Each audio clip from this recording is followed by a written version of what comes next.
Hi, I am Sophia. Welcome to True Payback, where story hits different. Hit subscribe. Let's dive in. The courthouse was silent except for the sound of my sister's phone vibrating against the plaintiff's table.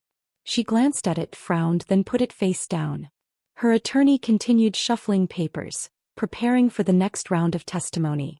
I sat perfectly still, my hands folded on the defendant's table, watching the smallest crack appear in my sister Elena's confident facade. This lawsuit had been brewing for 18 months. Elena claimed I'd stolen her business idea for a data analytics platform. The truth? I'd built my software 3 years before she even started her company. But Elena had always been the golden child, the one who could rewrite history with a smile, and our parents had funded her legal crusade without question. Your Honor, Elena's attorney stood, straightening his expensive tie. My client has suffered immense emotional and financial damages due to the defendant's theft of intellectual property. Ms. Martinez has built a thriving tech company, Martinez Tech Solutions, which has been undermined by her own sister's betrayal. I didn't react. I'd learned long ago that showing emotion around Elena was like bleeding in shark-infested waters. The judge nodded. We'll hear from the plaintiff directly. Ms. Martinez, please take the stand. Elena stood, smoothing her designer suit. She'd always known how to dress for an audience. As she walked past my table, she leaned down slightly, her voice a whisper meant only for me. You should have just given me the code when I asked nicely. Now you're going to lose everything. I smiled politely. We'll see. Growing up, I was always the difficult one. Elena was 2 years older, effortlessly charming, naturally gifted at making people like her. I was quiet, analytical, more interested in computers than parties. Our parents, both successful in real estate, couldn't understand why I preferred coding to their vision of success. Why can't you be more like your sister? Became the family motto. When Elena got into Stanford, there was a party. When I got into MIT, my mother said, "That's nice, dear," and went back to planning Elena's graduation celebration. The pattern continued through our 20s. Elena's marketing job at a mid-tier firm was treated like a Fortune 500 executive position. My actual Fortune 500 software engineering job was cute and technical, but not real business. I stopped trying to compete for their attention around age 25. Instead, I focused on what I loved: building things. Beautiful, complex systems that solved real problems. Code was honest. It either worked or it didn't. There was no favoritism in algorithms. At 27, I built DataStream Analytics, a platform that could process massive datasets in real time, identifying patterns that traditional systems missed. It was elegant, powerful, and completely mine. I didn't tell my family about it. Why would I? They'd never shown interest in my work before. I filed the patents quietly. Launched a small consulting business. My clients were Fortune 500 companies who paid extremely well for custom solutions. Within 2 years, I was pulling in high six figures annually. Within 4 years, I'd cleared my first $1 million in profit. My family still thought I was a computer person making decent money. Then I met Sarah. Sarah Chin walked into my life at a tech conference in San Francisco. She was giving a keynote on venture capital trends in emerging technologies. Brilliant, confident, with this way of breaking down complex financial strategies that made them sound like poetry. We talked for 6 hours straight after her presentation. About technology, about building things that mattered, about the pressure of family expectations. Her parents had wanted her to be a doctor. She'd become a venture capitalist instead, now managing a $400 million fund. They still introduce me as our daughter who works in finance, she laughed. Like I'm a bank teller. My family thinks I fix computers, I replied. He understood. God, she understood everything. We were inseparable after that. 6 months later, she proposed to me on the roof of her apartment building, the San Francisco skyline glittering behind her. I don't want to waste time, she said. I know what I want. Do you? I said yes before she finished the question. We got married 3 months later. Small ceremony, 20 people, mostly our close friends and business partners. Sarah's parents were there, supportive despite their initial reservations. My parents received an invitation. They never opened it. I found out later that Elena had intercepted the mail, thrown it away, and told our parents I was going through a phase, and they shouldn't encourage my lifestyle choices. Never mind that I'd been out since college. Never mind that they'd met my previous girlfriends. Elena had decided this wedding didn't fit her narrative of my life, so it simply didn't exist in the family story. Sarah wanted to confront them. I stopped her. They've shown me who they are, I said quietly. I believe them. Instead, we built our own life. Sarah's venture capital firm, Chin Capital Partners, was thriving. My consulting business was expanding. We bought a beautiful home in Pacific Heights, traveled frequently, invested in startups we believed in. We were happy. Genuinely, peacefully happy. And my family knew none of it. 2 years into our marriage, Elena called me for the first time in months. I need your help, she said, her voice unusually warm. I'm starting a tech company. Data analytics. I know that's your thing. Could you look at my business plan? Warning bells went off immediately. Elena had never shown interest in technology. He barely knew how to use Excel. But I was trying, however foolishly, to maintain some connection to my family. Send it over, I said. The business plan arrived that evening. I read through it and felt my blood run cold. It wasn't just similar to my DataStream platform. Entire sections were copied verbatim from my patent applications, which were public record. She'd changed some terminology, rearranged some features, but the core architecture was unmistakably mine. I called her. Elena, this is my system. You can't just copy my patents. Patents? She laughed. You have patents? For what? Fixing mom's laptop. I've had patents for 5 years. DataStream analytics. It's all registered. Silence. Then, you're lying. You don't have the money or expertise for something like that. I absolutely do. Prove it. I sent her the patent numbers. The incorporation documents. The client list, redacted but impressive. She didn't respond for 3 days. When she finally called back, her voice was different. You stole my idea. Elena, I filed these patents 3 years before you even mentioned starting a company.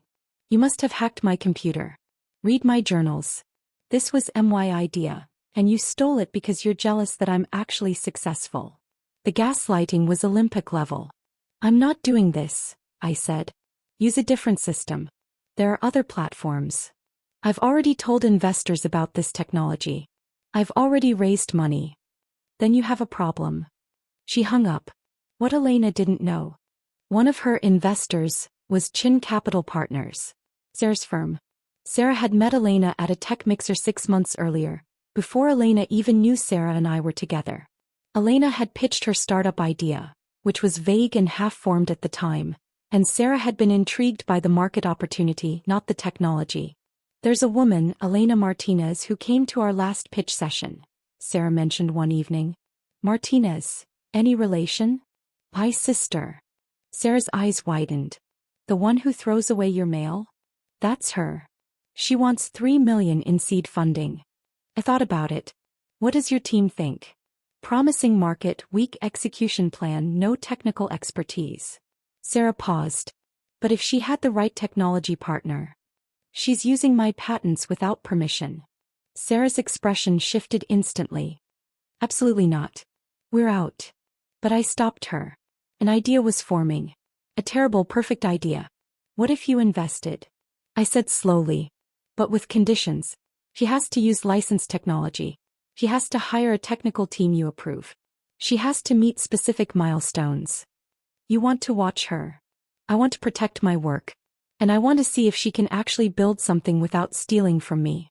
Sarah considered it. We'd structure it as a strategic investment. $5.4 million over 2 years, tied to performance metrics. We'd have board oversight. Would she know about us? Not unless she asks very specific questions about Chin Capital's managing partners' personal lives. Sarah smiled. Which, knowing venture capital, she won't. Elena jumped at the offer. $5.4 million from a prestigious VC firm? It validated everything she told our parents about her brilliant business mind. For 18 months it worked. Elena hired a legitimate development team. They built a different analytics platform, inferior to mine but functional. Martinez Tech Solutions actually started generating revenue. Our parents were thrilled. Finally, a daughter making us proud in business. Mom said at a family dinner I wasn't invited to but heard about through cousins. Then Elena got greedy.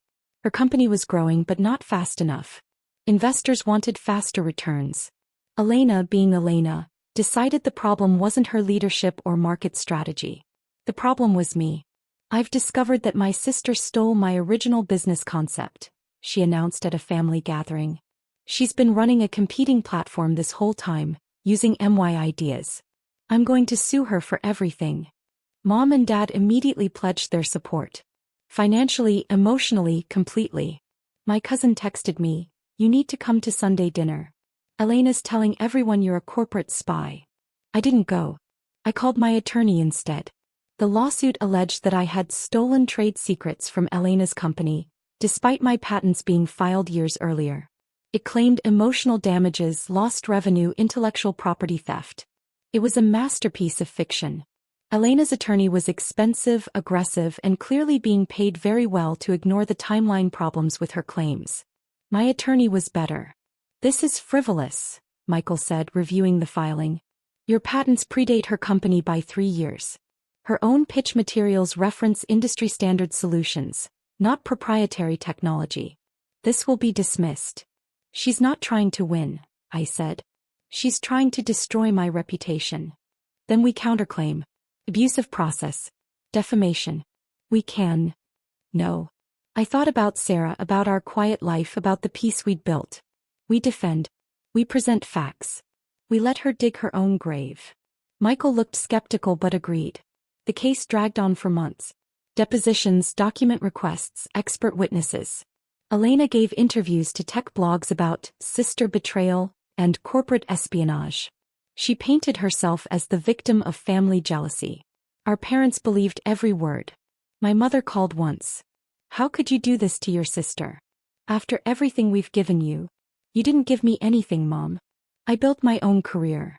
You stole Elena's future." I hung up. Sarah held me that night while I cried for the first time in months. "We can end this," she said. "One phone call. I pull the funding, her company collapses, lawsuit dies." "Not yet," I said. "I want her to know. In court. Publicly. I want her to understand exactly what she's done." Which brought us to today. The courtroom. The testimony.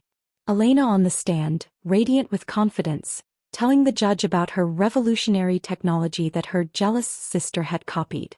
"My sister has always been envious," Elena said, her voice trembling with practiced emotion.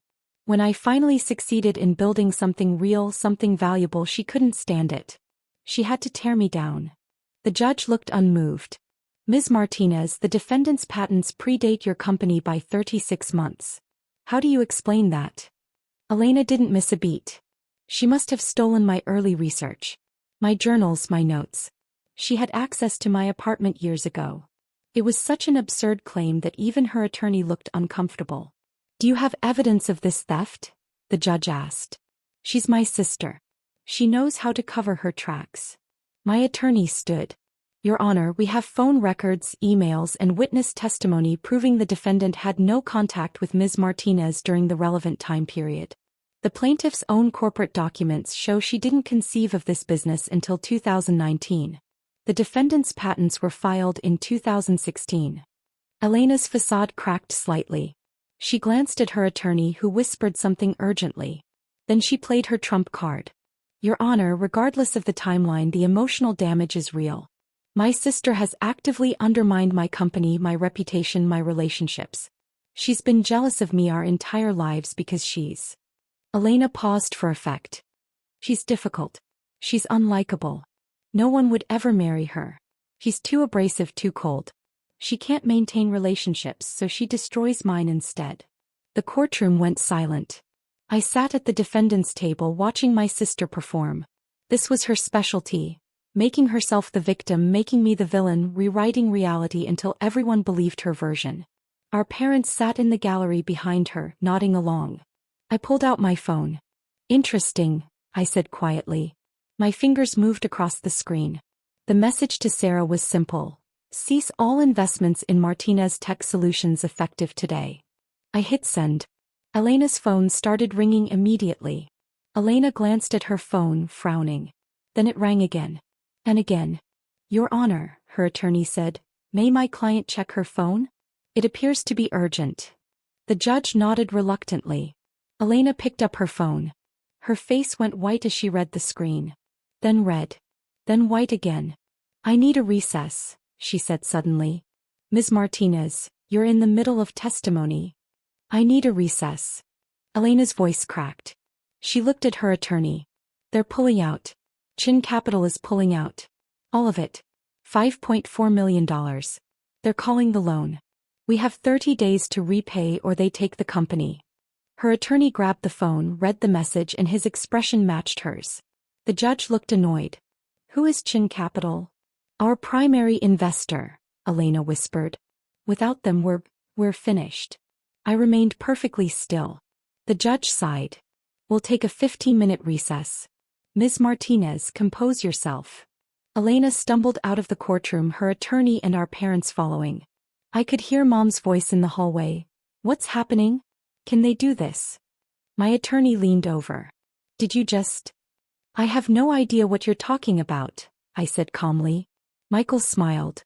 When we reconvened, Elena was barely holding it together. Her makeup was smudged, her hands shaking. Your Honor, her attorney said, we'd like to request a continuance. My client is experiencing a business emergency that... Denied, the judge said flatly. Ms. Martinez, please return to the stand.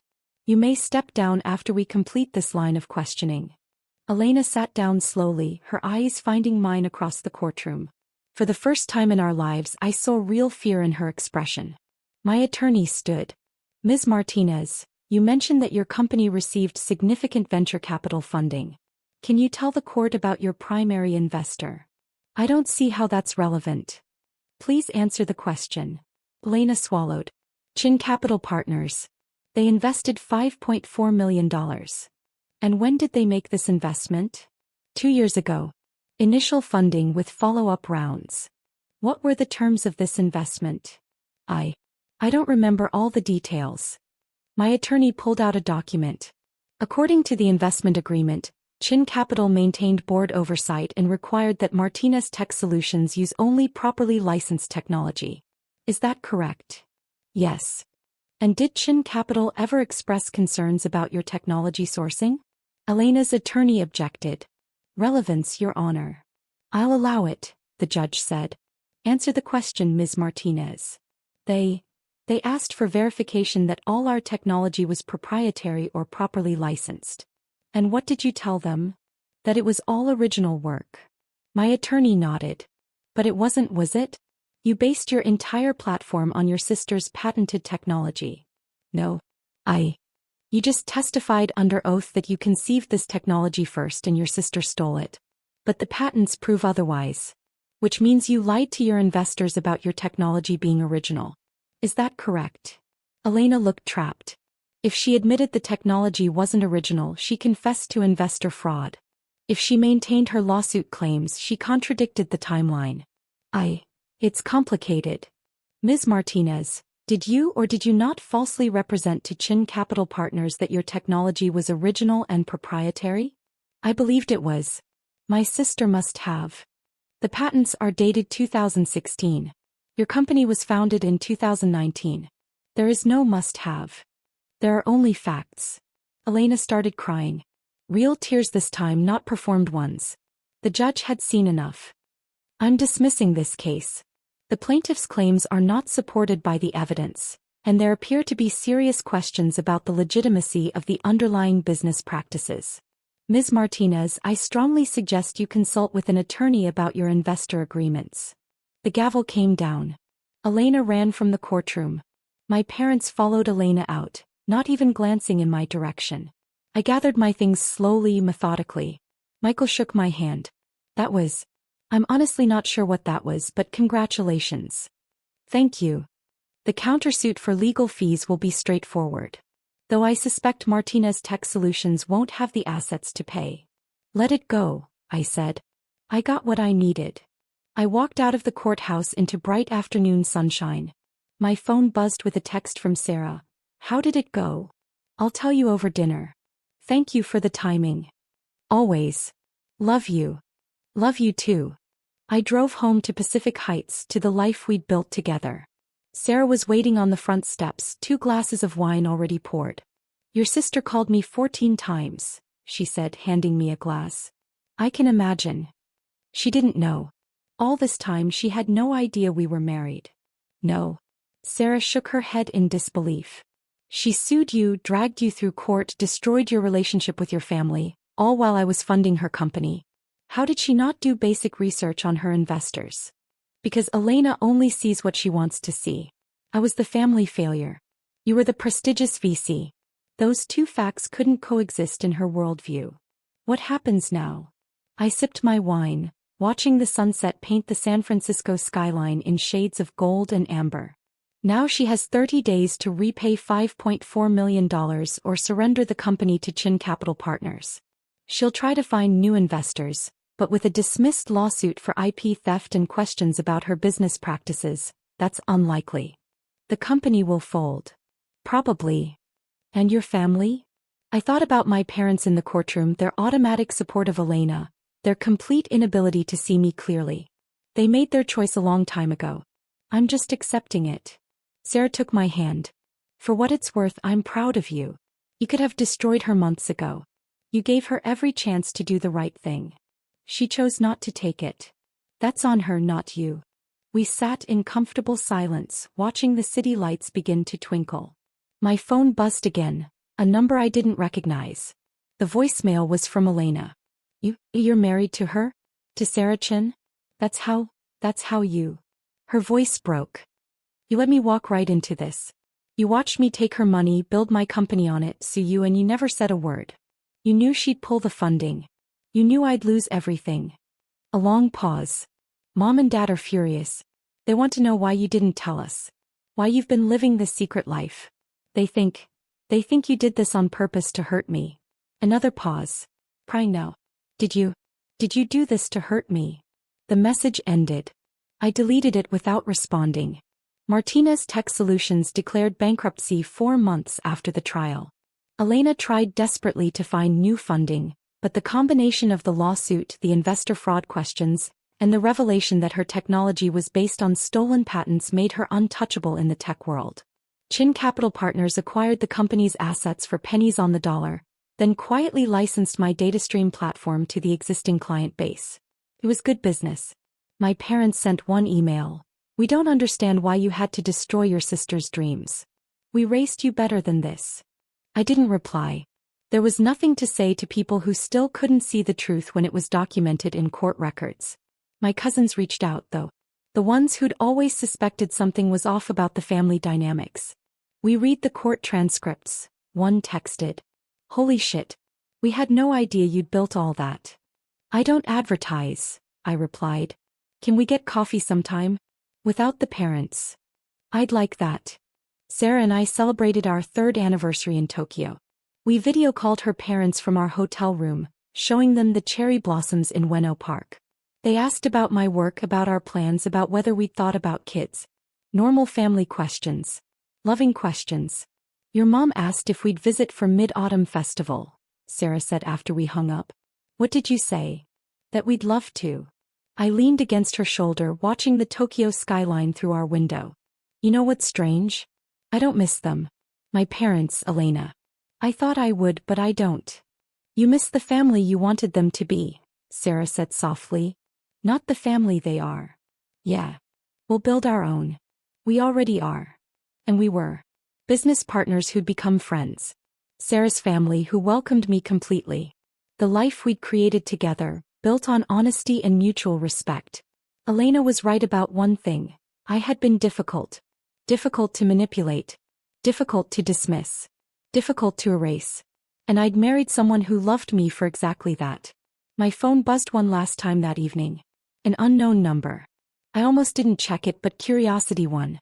It was Elena. I found out today that Sarah's firm is licensing your platform to my old clients. You're making money off my failure. Off the company I built. I typed back, my fingers steady. You built it with stolen technology and my wife's money. The fact that we're salvaging something useful from your fraud doesn't make us the villains in this story. That was always you. Then I blocked the number. Sarah looked at me. Everything okay? Yeah, I said, setting my phone down. Everything's perfect.